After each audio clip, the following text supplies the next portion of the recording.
In this video, we'll express the following function as a sum of two power series by using first partial fractions, and then we'll find the interval of convergence.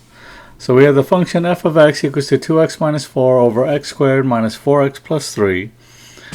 So the first thing we would do is we want to rewrite this as a sum of two fractions with linear denominators. So we'd have that this is equal to 2x minus 4 over x squared minus 4x plus 3. That's equal to 2x minus 4 over a factor of the denominators. This would be what? X minus 1 times x minus 3. So we want to write this as the sum of, let's say, a over x minus 1 plus b over x minus 3.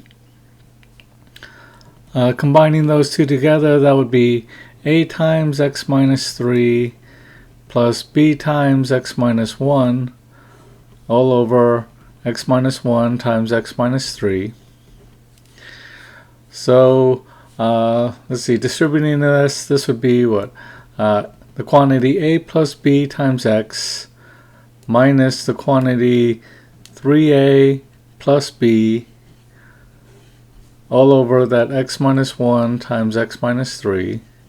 So this gives us that a plus b must equal to the coefficient of the x, which is 2, and that 3a plus b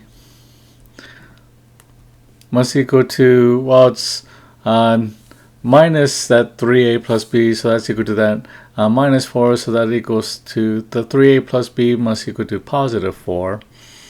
You could solve this system of equations using either the substitution or elimination method. If you do that, you would get that a equals to 1 and b also equals to 1. So we could rewrite this function as 1 over x minus 1 plus 1 over x minus 3. Now rewriting that, so we'd have, that was 1 over x minus 1 plus 1 over x minus 3, which is the same thing as 1 over, let's factor out a negative 1 from the denominator of the first one, so that'd be negative 1 times the quantity 1 minus x, plus 1 over, let's factor out a negative 1, so it'd be negative 1 times the 3 minus x. So that'd be negative 1 over 1 minus x. And then this would be the same thing as minus 1 over, let's also factor out a 3, so it'd be 3 times the 1 minus x over 3. Now, using the properties of the power series, that's equal to the sum from 0 to infinity of x to the n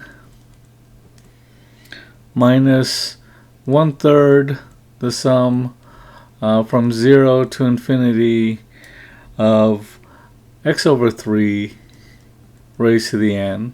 Now before I combine those to one power series, notice that the interval of convergence for the first series is that the absolute value of x is less than 1. For the second one, it would be the absolute value of x over 3 is less than 1, which tells us that the absolute value of x has to be less than 3 for that one. So the interval of convergence that's in common to both of those would be, so it has to be the absolute value of x is less than 1, the absolute value of x has to be less than 3, so the values of x that satisfy both of those would be the absolute value of x is less than 1.